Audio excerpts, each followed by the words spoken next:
Transformación cristiana del mundo. En el tema anterior hemos considerado el corazón de la vida cristiana, el culto espiritual que surge sobre todo del encuentro con Cristo en la Eucaristía y se alimenta con la oración, en el marco de la santidad, cuyo centro es la caridad. La caridad con Dios se extiende hacia los demás, y viceversa. En este tema veremos cómo la santificación impulsa a la evangelización, de modo que ella misma se busca también como raíz y fuerza de la evangelización, CFYI en 17,19. La evangelización implica la promoción humana y el cuidado de la creación, no solo por motivos antropológicos y éticos, sino también como exigencias de la fe y de la misión de los cristianos. Ya hemos señalado que la caridad es no solo una virtud teologal sino además una expresión esencial de la naturaleza y de la misión de la Iglesia, cf. Enc. Deus Caritas Est, N25, y, a la vez, la substancia de la santidad. Esto debe de hacemos suponer, como así es de hecho, que la caridad es la raíz viva del dinamismo transformador del mundo, que lleva dentro todo cristiano desde el bautismo. Este es el desafío ante el que nos sitúa la fe cristiana, creer en el amor y vivir el amor. A esto se dirige también, por tanto, la educación de la fe, pues la fe vive por la caridad. En consecuencia, debemos colaborar en la formación nosotros, con Cristo, en esa apertura a Dios y a los demás en que consiste la vida cristiana. El dinamismo que enlaza la fe, los sacramentos y la caridad se traduce en el plano social en el servicio, diaconía, que prestan a los demás cada cristiano y la Iglesia en su conjunto. Un compromiso que puede expresarse con dos vertientes profundamente unidas, la evangelización y la promoción humana. La primera tiene como condición la fidelidad de los cristianos a su propia identidad, pues el testimonio es el principal medio para anunciar la fe y atraer a los demás hacia Cristo. La fidelidad de los bautizados es una condición primordial para el anuncio del Evangelio y para la misión de la Iglesia en el mundo. Para manifestar ante los hombres su fuerza de verdad y de irradiación, el mensaje de la salvación debe ser autentificado por el testimonio de vida de los cristianos. El mismo testimonio de la vida cristiana y las obras buenas realizadas con espíritu sobrenatural son eficaces para atraer a los hombres a la fe y a Dios. A 6, CEC 2044.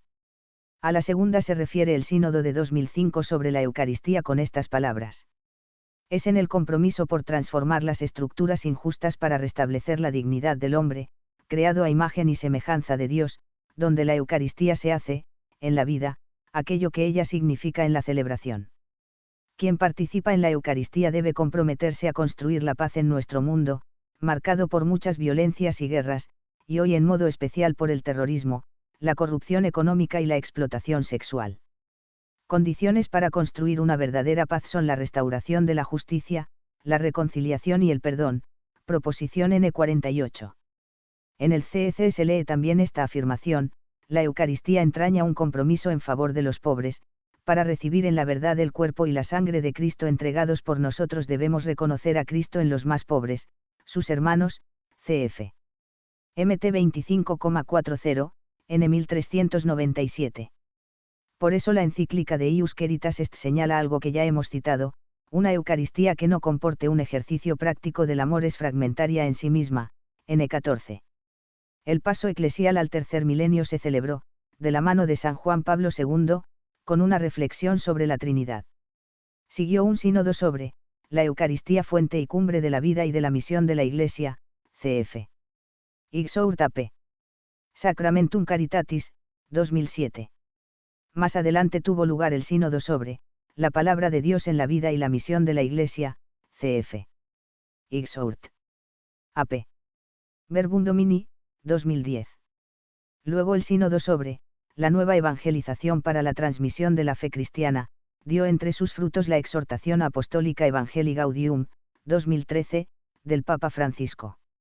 De esta manera, la reflexión y la tarea pastoral de la Iglesia van realizando lo que el CEC señala respecto a la evangelización, tarea de todos y cada uno de los cristianos.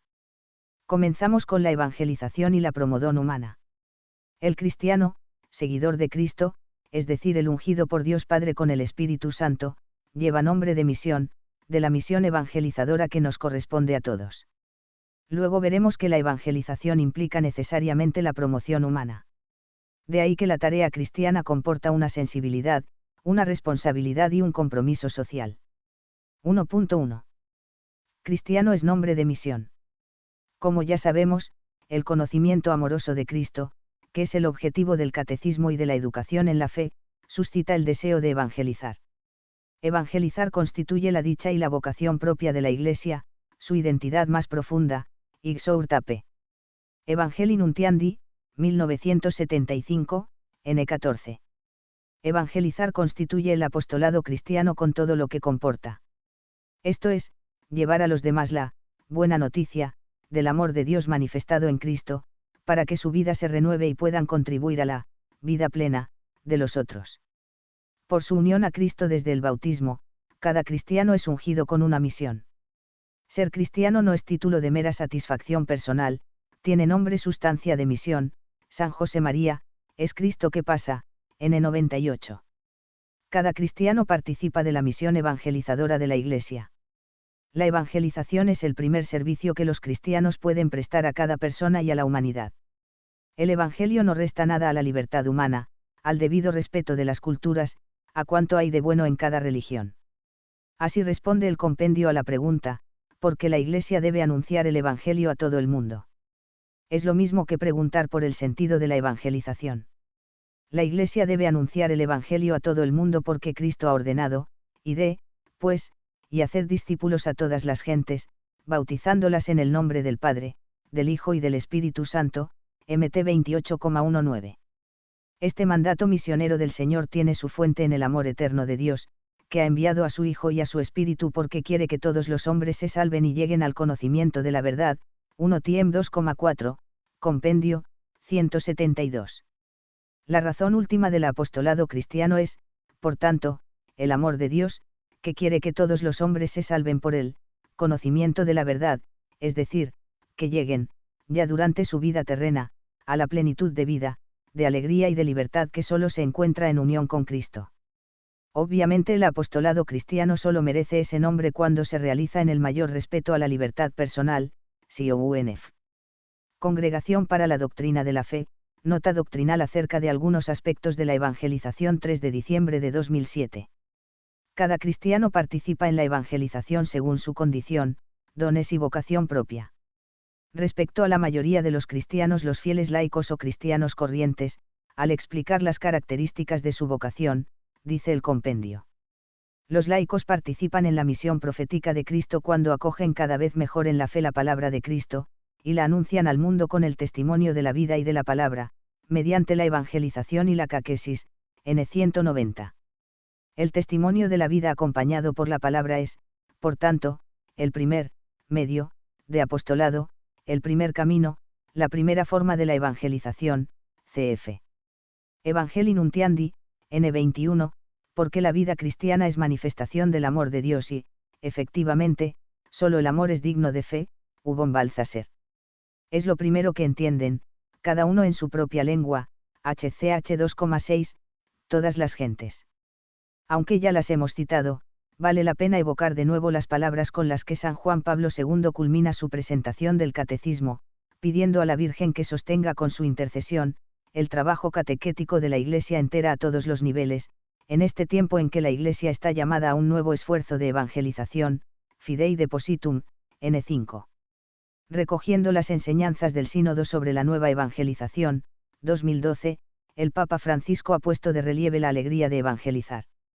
La alegría del Evangelio llena el corazón y la vida entera de los que se encuentran con Jesús. Quienes se dejan salvar por él son liberados del pecado, de la tristeza, del vado interior, del aislamiento. Con Jesucristo siempre nace y renace la alegría, Ixourtape. Evangelii Gaudium, N1. En las páginas anteriores, especialmente en el capítulo 1, apartado 2, hemos expuesto el papel del CEC en la nueva evangelización, un instrumento para manifestar esa alegría que acompaña a los que anuncian la buena noticia del Evangelio. 1.2. La promoción humana como parte esencial de la evangelización. La exhortación Evangelii Gaudium explica la relación entre evangelización y promoción humana en su capítulo 4 titulado, La dimensión social de la evangelización. Como principio general puede tomarse la tarea evangelizadora implica y exige una promoción integral del ser humano, N182.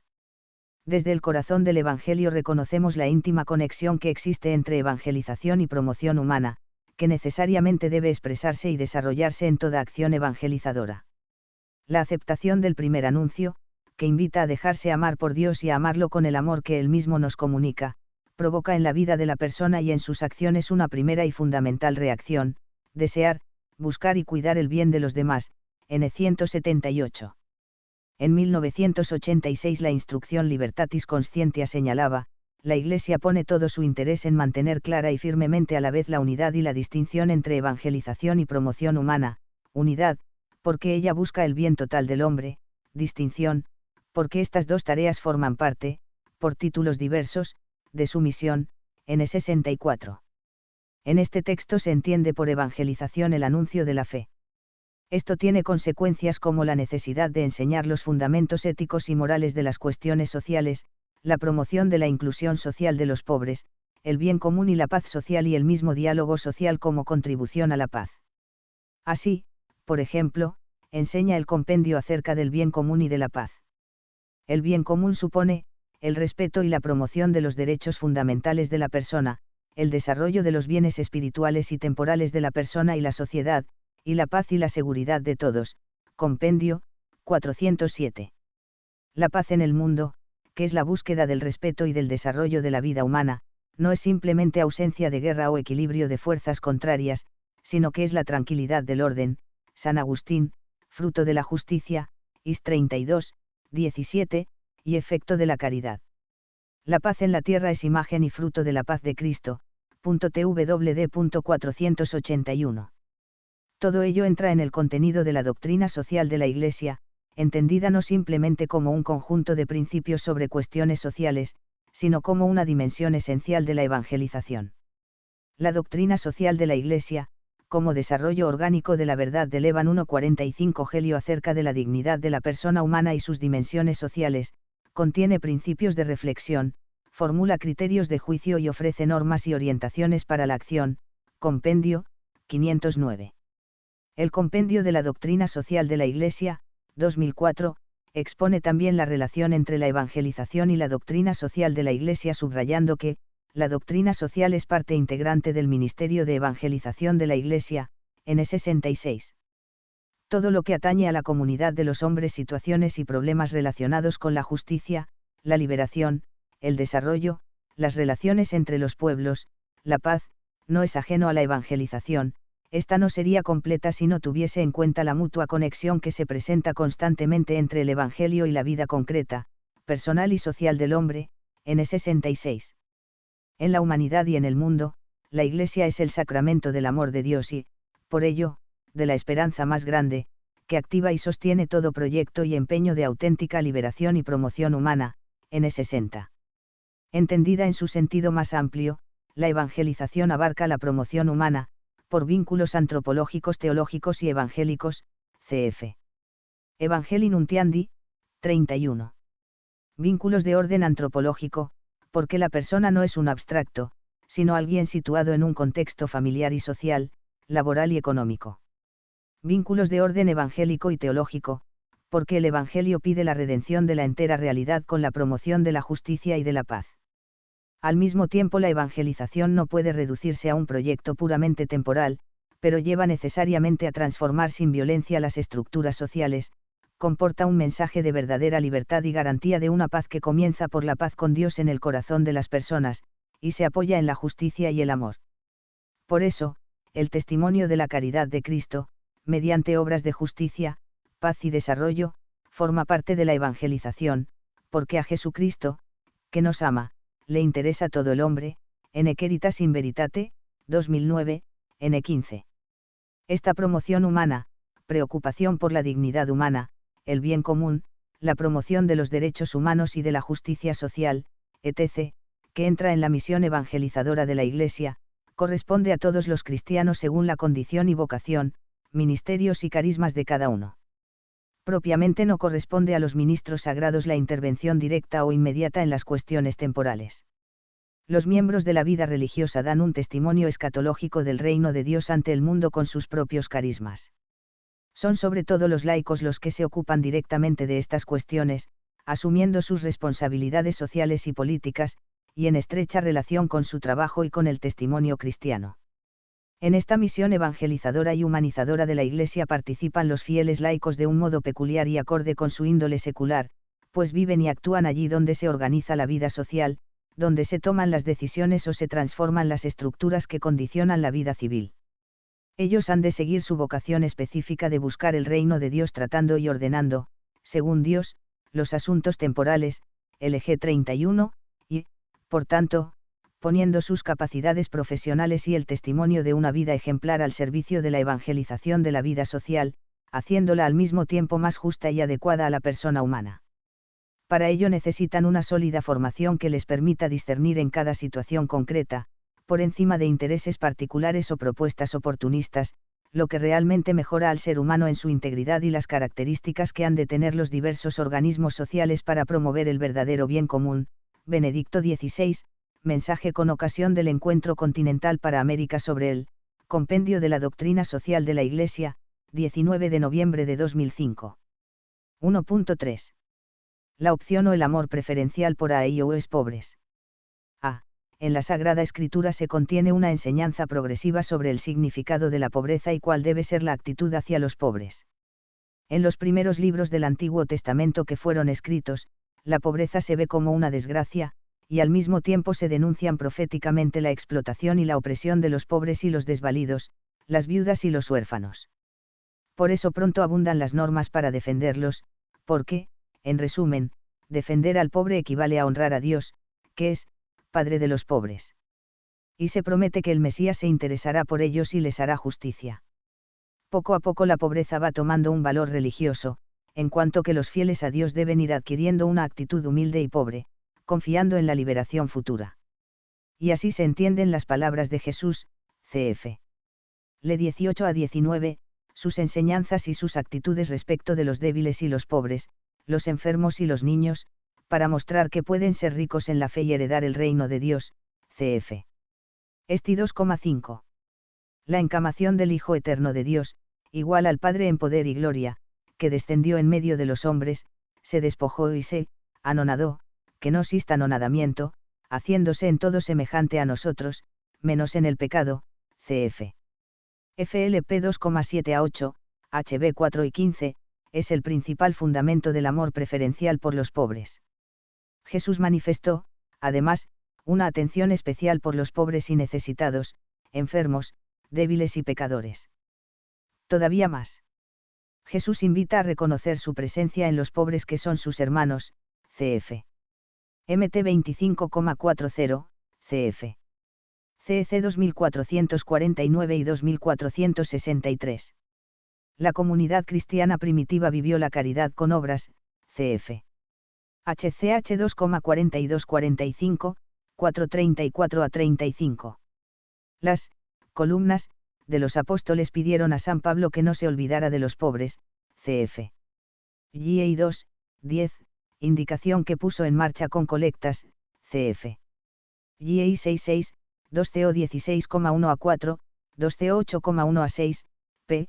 1 a 5, RM 15,25 a 27. La Iglesia ha vivido de diversas maneras el amor por los pobres, promoviendo obras de beneficencia, la limosna, las obras de misericordia, denunciando como gran pecado las injusticias, y saliendo al paso de la miseria material y espiritual. B. El Concilio Vaticano II afirma: como Cristo fue enviado por el Padre a anunciar la buena nueva a los pobres, a sanar a los de corazón destrozado, Le 4:18, y a buscar y salvar lo que estaba perdido, Le 9:10, así también la Iglesia abraza con amor a todos los que sufren bajo el peso de la debilidad humana, más aún, descubre en los pobres y en los que sufren la imagen de su fundador, pobre y sufriente, se preocupa de aliviar su miseria y busca servir a Cristo en ellos, LG 8. La Iglesia está llamada a ser defensora de la dignidad humana, la madre de los oprimidos y marginados y la Iglesia de los débiles y de los pobres, cf. Juan Pablo II, Audiencia General 13 de mayo de 1981. Ella quiere no solo cumplir un encargo del Señor, sino enseñar y vivir lo que Jesús hizo, quiere vivir toda la verdad contenida en las bienaventuranzas evangélicas, sobre todo, la primera, bienaventurados los pobres de espíritu, la quiere enseñar y practicar lo mismo que hizo su divino fundador, que vino a hacer y a enseñar, cf. HCH 1,1, Juan Pablo II, Ibid. Se trata de la catequesis que el Santo Papa tenía previsto impartir el día en que sufrió el atentado en la Plaza de San Pedro, y que hoy puede leerse en la web del Vaticano. Ahora bien, ser pobres de espíritu implica preocuparse de hecho por los pobres y los necesitados, cf. Ibid. Ya lo había indicado también el Concilio Vaticano II al comienzo mismo de la Constitución sobre la Iglesia en el mundo actual. Los gozos y las esperanzas, las tristezas y las angustias de los hombres de nuestro tiempo, sobre todo de los pobres y de cuantos sufren, son a la vez gozos y esperanzas, tristezas y angustias de los discípulos de Cristo, GS 1. Juan Pablo II deseaba volver a afirmar la importancia de la enseñanza social como parte integrante de la concepción cristiana de la vida, Ibid. De hecho, 4 meses después firmó su primera encíclica de tema social sobre el trabajo, Laborem Exercens, 14 de septiembre de 1981, a la que seguirían la Sollicitudo Reis Oalis, 30-12. 1987, y la Centesimus Annus, LV 1991. Fue beatificado el 1 de mayo, Día del Trabajo, por Benedicto XVI. Por tanto, hay que distinguir la pobreza como virtud, a conseguir, y la pobreza como situación, a vencer. La virtud cristiana o evangélica de la pobreza está constituida por una doble actitud que une ambos aspectos, la actitud de amor, efectivo, hacia los pobres que procura en lo posible sacarles de su pobreza, y la actitud interior de irse haciendo espiritualmente pobre. La pobreza evangélica implica siempre un gran amor a los más pobres de este mundo, es una virtud que, además de aligerar la situación del pobre, se transforma en camino espiritual, por eso lleva a buscar voluntariamente una cierta pobreza material, no como fin en sí mismo, sino como medio para seguir a Cristo, cf. 2C89, cf. Juan Pablo II, Audiencia General, 27 de octubre de 1999. La misión cristiana implica como actitud fundamental la preocupación por construir una sociedad más justa. Y por eso, los cristianos, juntamente con todos los hombres de buena voluntad, deberán contribuir, mediante adecuados programas económicos y políticos, a los cambios estructurales tan necesarios para que la humanidad se libre de la plaga de la pobreza, M.I. C. La nueva evangelización es también una ocasión privilegiada para redescubrir el amor a los pobres como dimensión esencial de la vida cristiana, cf. CEC 2443 a 2449, Documento de Aparecida, 392 a 399 y Exhort. AP. Evangelium Gaudium, 197 a 201. ¿En qué se inspira el amor a los pobres?, se pregunta el compendio.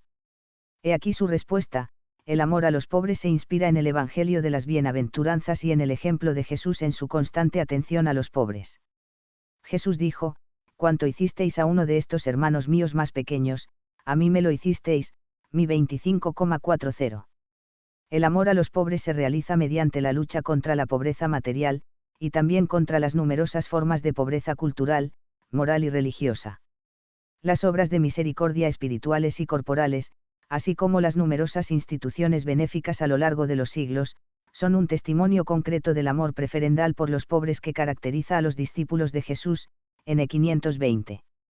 El amor a pobres es también uno de los motivos del deber de trabajar, con el fin de hacer partícipe al que se halle en necesidad, F4, 28, CEC 2444.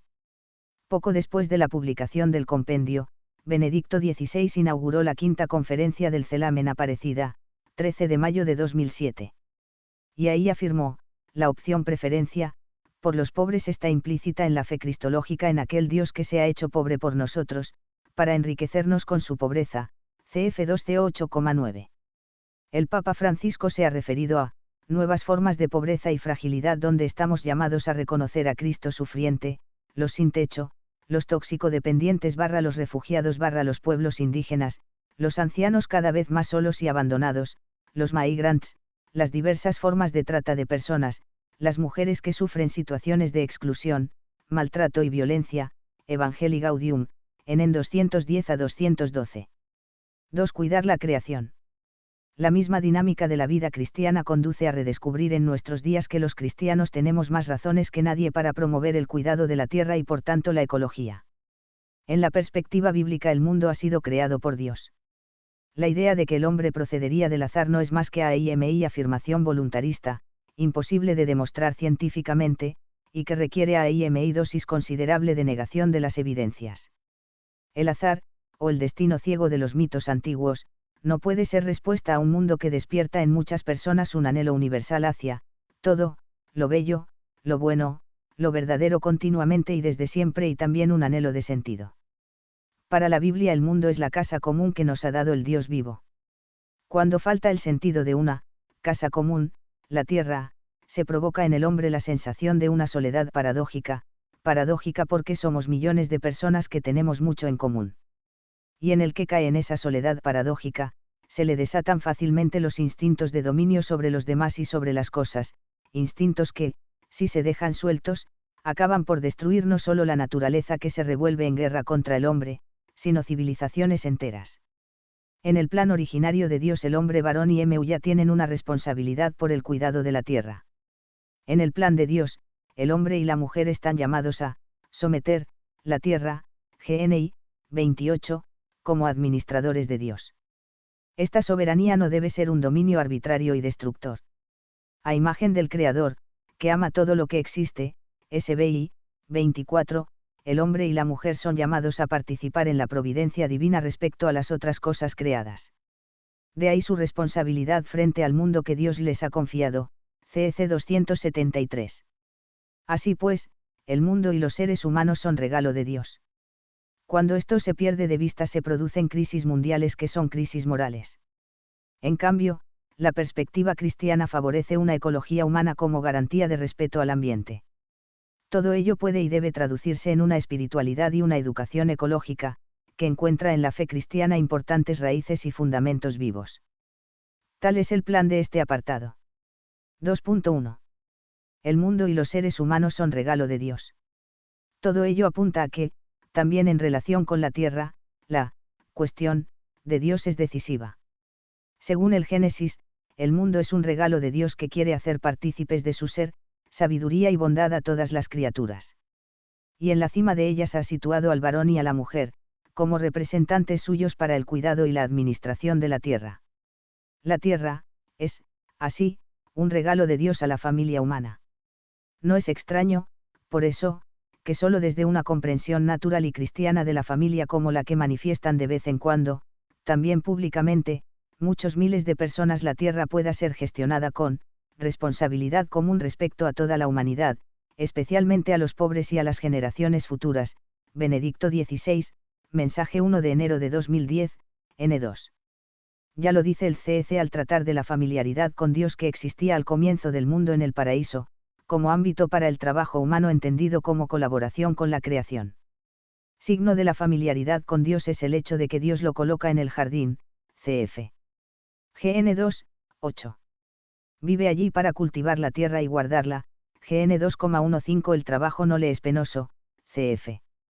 GN 3,17 a 19, sino que es la colaboración del hombre y de la mujer con Dios en el perfeccionamiento de la creación visible, CEC 378. En cambio, cuando se pierde de vista a Dios y se considera a la naturaleza y ante todo al ser humano como fruto del azar o del determinismo evolutivo, se corre el riesgo de que disminuya la conciencia de la responsabilidad por el cuidado de la tierra. Y esto no afecta solo a los dirigentes de la sociedad en el nivel global de la política o de la economía en el plano internacional o nacional, sino también en el nivel doméstico y personal, pues, toda decisión económica tiene consecuencias de carácter moral, ene queritas in veritate, N37. Por eso, la cuestión ecológica no se ha de afrontar solo por las perspectivas escalofriantes que se perfilan en el horizonte a causa del deterioro ambiental, el motivo ha de ser sobre todo la búsqueda de una auténtica solidaridad de alcance mundial, inspirada en los valores de la caridad, la justicia y el bien común, Benedicto XVI, y vid. En el CEC se subraya la responsabilidad también ecológica de las empresas. Los responsables de las empresas ostentan ante la sociedad la responsabilidad económica y ecológica de sus operaciones, cf. En Centesimus Annus, 37. Están obligados a considerar el bien de las personas y no solamente el aumento de las ganancias. Sin embargo, estas son necesarias, permiten realizar las inversiones que aseguran el porvenir de las empresas, y garantizan los puestos de trabajo, CEC 2432. Por todo ello es hoy indispensable fomentar un cambio de mentalidad efectivo, que lleve a todos a adoptar nuevos estilos de vida. De modo que, con palabras de San Juan Pablo N., en ese nuevo estilo, la búsqueda de la verdad, de la belleza y del bien, así como la comunión con los demás hombres para un desarrollo común, sean los elementos que determinen las opciones del consumo, de los ahorros y de las inversiones, en Centesimus Annus, 36. Una meta concreta, que quizá no sea utópica, es el desarme nuclear progresivo. 2.2. La ecología humana, garantía de respeto al ambiente. La naturaleza no se estropea por sí misma, sino que somos nosotros los que la estropeamos. La degradación de la naturaleza está estrechamente relacionada con la cultura que modela la convivencia humana, Benedicto XVI. Por tanto, cuando se respeta la ecología humana en la sociedad, también la ecología ambiental se beneficia, ene queritas in veritate, N51. Algunos principios concretos para una renovación cultural y pedagógica que comporta una ecología humana, son, el respeto de los jóvenes a sí mismos, la inviolabilidad de la vida humana en todas sus fases y condiciones, la dignidad de la persona y la insustituible misión de la familia, la denuncia del biocentrismo, y el ecocentrismo, el situar la biología y la tierra por encima de la persona humana. Este último planteamiento, particularmente, conduce a un naturalismo neopagano y panteísta.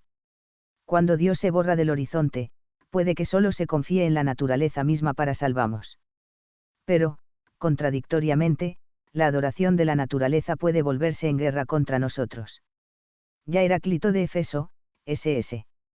VAC, dijo que no podía ser la naturaleza un montón de desechos esparcidos al azar. Lo peor es que todo ello obligue al hombre a defenderse contra una naturaleza que se ha vuelto hostil y amenaza con convertirse, ella misma, en un cementerio de la humanidad. 2.3. Educación y espiritualidad ecológica. El Papa Francisco ha dedicado su encíclica Laudato Si, 24 de mayo de 2015, a este cuidado de la casa común. En su capítulo sexto detalla algunas propuestas para la educación y la espiritualidad ecológica, que se derivan tanto de la razón como de la fe cristiana. Respecto a la educación, propone cambiar el estilo de vida consumista occidental y superar el individualismo. El consumismo obsesivo es el reflejo subjetivo del paradigma tecnoeconómico. Tal paradigma hace creer a todos que son libres mientras tengan una supuesta libertad para consumir, cuando quienes en realidad poseen la libertad son los que integran la minoría que detenta el poder económico y financiero, N203. La actitud básica de autotrascenderse, rompiendo la conciencia aislada y la autorreferencialidad, es la raíz que hace posible todo cuidado de los demás y del medio ambiente, y que hace brotar la reacción moral de considerar el impacto que provoca cada acción y cada decisión personal fuera de uno mismo. Cuando somos capaces de superar el individualismo, realmente se puede desarrollar un estilo de vida alternativo y se vuelve posible un cambio importante en la sociedad, N208. Cuidar el medio ambiente no significa limitar el bienestar actual de algunos, sino procurar un hogar para todos, también para los pobres y las generaciones venideras. Merecen una gratitud especial quienes luchan con vigor para resolver las consecuencias dramáticas de la degradación ambiental en las vidas de los más pobres del mundo. Los jóvenes nos reclaman un cambio. Ellos se preguntan cómo es posible que se pretenda construir un futuro mejor sin pensar en la crisis del ambiente y en los sufrimientos de los excluidos, N13. El mercado por sí mismo no garantiza el desarrollo humano integral y la inclusión social. Mientras tanto, tenemos un superdesarrollo derrochador y consumista, que contrasta de modo inaceptable con situaciones persistentes de miseria deshumanizadora, y no se elaboran con suficiente celeridad instituciones económicas y cauces sociales que permitan a los más pobres acceder de manera regular a los recursos básicos, N109. Esto comporta fomentar una ecología integral y una ética de la solidaridad y del compromiso ecológico. Una ecología integral implica dedicar algo de tiempo para recuperar la serena armonía con la creación, para reflexionar acerca de nuestro estilo de vida y nuestros ideales, para contemplar al Creador, que vive entre nosotros y en lo que nos rodea, cuya presencia no debe ser fabricada sino descubierta, develada, Una ecología integral también está hecha de simples gestos cotidianos donde rompemos la lógica de la violencia, del aprovechamiento, del egoísmo.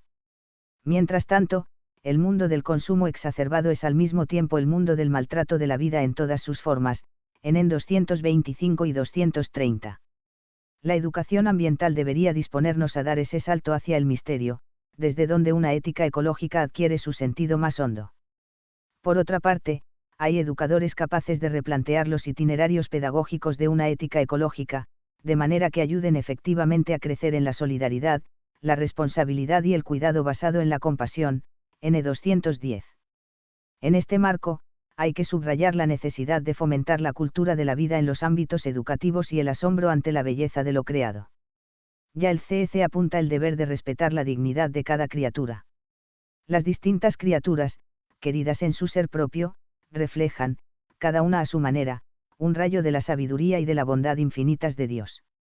Por esto, el hombre debe respetar la bondad propia de cada criatura para evitar un uso desordenado de las cosas, que desprecie al Creador y acarree consecuencias nefastas para los hombres y para su ambiente, CEC, 229. En su encíclica sobre la ecología, Francisco señala la importancia de la familia en la cultura de la vida. En la familia se cultivan los primeros hábitos de amor y cuidado de la vida, como por ejemplo el uso correcto de las cosas, el orden y la limpieza, el respeto al ecosistema local y la protección de todos los seres creados. La familia es el lugar de la formación integral, donde se desenvuelven los distintos aspectos, íntimamente relacionados entre sí, de la maduración personal. En la familia se aprende a pedir permiso sin avasallar, a decir gracias como expresión de una sentida valoración de las cosas que recibimos, a dominar la agresividad o la voracidad, y a pedir perdón cuando hacemos algún daño.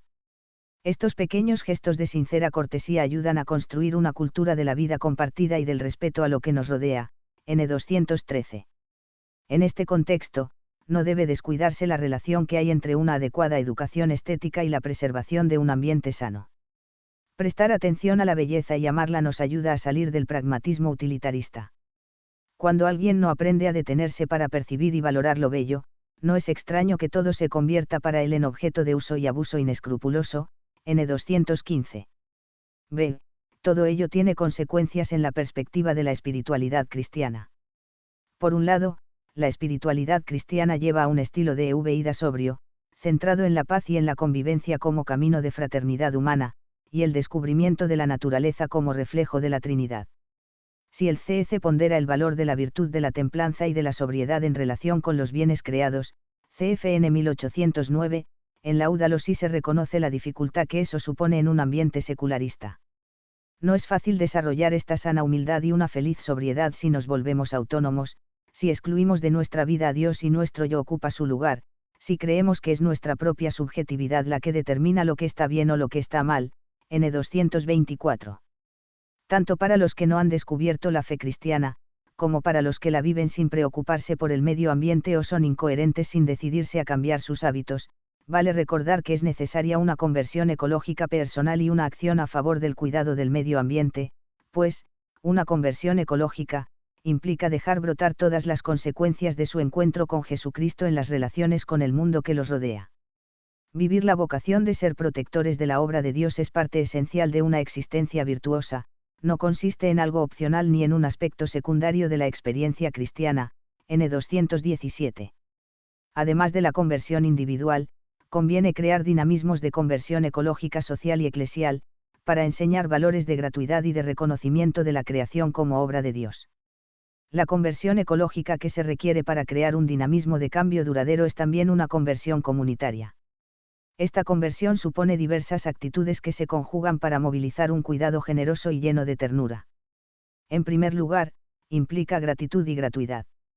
También implica la amorosa conciencia de no estar desconectados de las demás criaturas. Además, haciendo crecer las capacidades peculiares que Dios le ha dado, la conversión ecológica lleva al creyente a desarrollar su creatividad y su entusiasmo, en 219 a 220. El fundamento de esta conversión ecológica lo apunta ya el CEC cuando señala: existe una solidaridad entre todas las criaturas por el hecho de que todas tienen el mismo Creador, y que todas están ordenadas a su gloria, CEC 344. Ejercicio 1. Vocabulario. Identifica el significado de las siguientes palabras y expresiones usadas. Dinamismo transformador del mundo, kenosis diaconía el nombre, cristiano, evangelización opción o amor preferencial por los pobres promoción humana. Ecología humana educación ecológica espiritualidad ecológica ecología integral conversión ecológica. Ejercicio 2. Guía de estudio. Contesta a las siguientes preguntas. 1. ¿Qué es la evangelización? 2. ¿Qué relaciones existen entre evangelización y promoción humana? 3. Explica el fundamento teológico y la importancia actual de la opción, o el amor, preferencial por los pobres. 4. ¿Qué sentido cristiano tiene la ecología? 5. ¿Qué aporta la perspectiva cristiana a la propuesta de una ecología humana? 6. ¿Cuáles serían algunos principios fundamentales de una educación ecológica con sentido cristiano? 7. Y las consecuencias para la espiritualidad cristiana. Ejercicio 3. Comentario de texto. Lee los siguientes textos y haz un comentario personal utilizando los contenidos aprendidos. La alegría del Evangelio llena el corazón y la vida entera de los que se encuentran con Jesús. Quienes se dejan salvar por él son liberados del pecado, de la tristeza, del vacío interior, de aislamiento. Con Jesucristo siempre nace y renace la alegría. En esta exhortación quiero dirigirme a los fieles cristianos, para invitarlos a una nueva etapa evangelizadora marcada por esa alegría, e indicar caminos para la marcha de la Iglesia en los próximos años. El gran riesgo del mundo actual, con su múltiple y abrumadora oferta de consumo, es una tristeza individualista que brota del corazón cómodo y avaro, de la búsqueda enfermiza de placeres superficiales, de la conciencia aislada. Cuando la vida interior se clausura en los propios intereses, ya no hay espacio para los demás, ya no entran los pobres, ya no se escucha la voz de Dios, ya no se goza la dulce alegría de su amor, ya no palpita el entusiasmo por hacer el bien. Los creyentes también corren ese riesgo, cierto y permanente. Muchos caen en él y se convierten en seres resentidos, quejosos, sin vida. Esa no es la opción de una vida digna y plena, ese no es el deseo de Dios para nosotros, esa no es la vida en el Espíritu que brota del corazón de Cristo resucitado.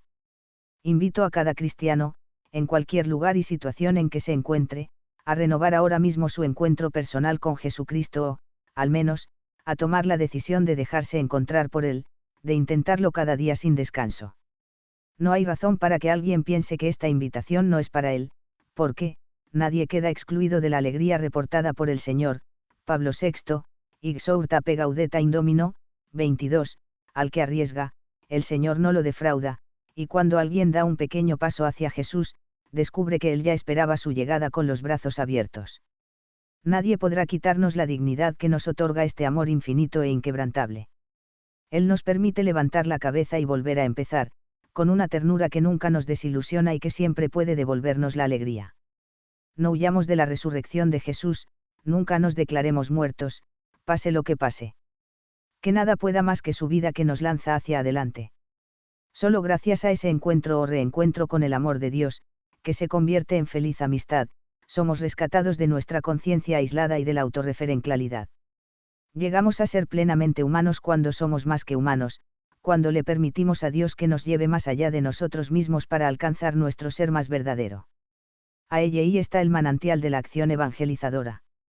Porque, si alguien ha acogido ese amor que le devuelve el sentido de la vida, ¿cómo puede contener el deseo de comunicarlo a otros?